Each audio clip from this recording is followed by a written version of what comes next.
man Marcus Mariota impressed all of us with a memorable NFL debut against Jameis Winston. This week, he will face another Heisman Trophy winner when Johnny Manziel, who stepped in the game for Josh McCown last week and will start for the Browns this weekend. Stephen A., which quarterback has a better game when the Titans face the Browns, Mariota or Manziel? Eminem. You know why it's a tough call, Molly, Skip? Because I really don't know enough about both defenses this year, as of yet. It's not like Mariota has to play against Manziel or vice versa. They've got to play against those defenses. With Mariota, I will tell you that I think he's incredibly impressive thus far after 1 week. You know, and listening to Brian Billick, former Super Bowl champion coach with the Baltimore Ravens on Mike and Mike, I think it was yesterday or the day before, he was talking about what really surprised him was how Mariota just grasped everything so quickly. You usually don't see a young guy be that proficient in running an offense. Well, I got to give Mariota credit about that because this is a guy that threw about, you know, around 4 or 5 interceptions in this collegiate career, for crying out loud. This dude doesn't turn the ball over much. He seems to be precise, incredibly knowledgeable about the offense that he's running. Not throwing a lot downfield, but no, shoot, Tom Brady doesn't most of the time. So when we look at it from that perspective, you got to give credit where credit is due. In favor to your guy, Johnny Manziel, and the argument that you make in his favor, which I totally agree with you with. There's no Josh Gordon there. Who does this guy have to throw the football to? I just don't know. Other than Benjamin, which was a good 57-yard TD pass by Johnny Manziel to him, and he had beaten Cromartie on that play, by the way, a few plays before Cromartie ended up going down with that sprained knee. I'm just looking at it from the perspective, I don't see much of a running game in Cleveland. I don't see much of a passing game in Cleveland. So, therefore, how can I expect anything from Johnny Manziel? Whereas with what Ken Wisenhunt is doing in Tennessee, with what they were able to do to Tampa, although it was facilitated by a bevy of turnovers on the part of Jameis Winston and that Tampa Bay offense, along with the defense, boy, Lovie Smith better get that together before he loses his job. I got to tell you, I'm going to give the edge to Mariota. I'm going to assume that somehow, some way, he'll find a way to be effective because Ken Wisenhunt will help him. And I do have more faith in Ken Wisenhunt with Tennessee's offense than I do with Mike Pettin, who knows very little about offense. Seriously? I mean, I can't even believe you made the point. I mean, they don't even belong in the same sentence. It's like laughable. They don't. Exactly. Okay. That's what I'm trying to say. Listen, I give Mariota the edge by far here. Johnny Manziel has little to no shot in this game, and I'm not making an excuse for him. I'm making a very valid point. Johnny Manziel versus Dick LeBeau. Did you see what LeBeau did to Jameis last week in Tampa? We're talking about Johnny Manziel with no receiver you can name except for maybe Benjamin, no running back you can name, with a leaky offensive line and a first-time NFL offensive coordinator named John DeFilippo, who looked like he had no clue last week when he tried to force Johnny to go straight in place of Josh McCown and try to run Josh's offense. I'm sorry to interrupt you. Could you say that offensive coordinator? John DeFilippo. No, say it the way you just said it. Because see, this is along the lines of Rasho Nesterovic, Slava Medvedenko. Yeah. Well, it is. No, seriously.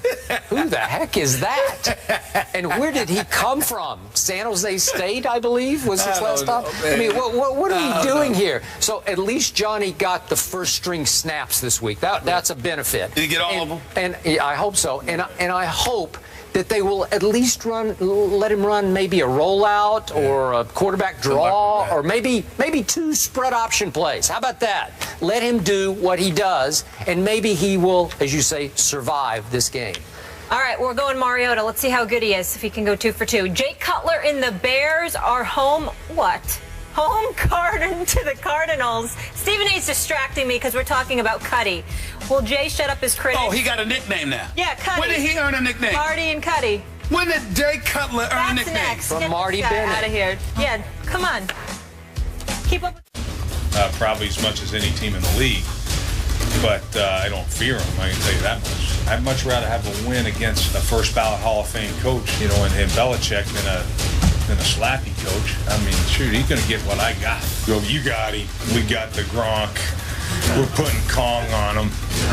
I get it. They got all the trophies, and they got the record says what it is.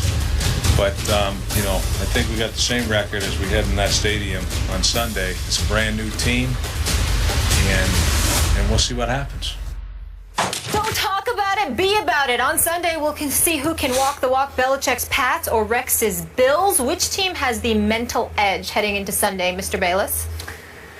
I believe the New England Patriots won this week psychologically with one line from its head coach, from their head coach. Let's hear it. We've done okay. I think we've done okay against Rex Ryan. That's what Bill Belichick said. And that closed the case and closed the week for me. I like Rex. I love him in his press conferences and his media sessions. Loved having him on a show when we visited up to the training camp. He's the biggest thing in Buffalo since Jim Kelly retired. That place is going crazy over Rex, and it's in large part because of his persona and his showmanship and his mind gamesmanship that he plays with Belichick and Brady. That excites that region. That place will be on fire this Sunday. But I thought that Rex got a little too full of himself this week. And I thought he talked and talked and talked to the point that, and I'm just guessing on this, that Tom Brady will no longer be distracted by the mind gamesmanship that he so brilliantly usually plays. I think Tom Brady will be infuriated by it. And I'm going to say this again. I believe you're going to see Tom Brady once again be on an 07 style mission in which he's going to take Deflategate out on opponent after opponent after opponent.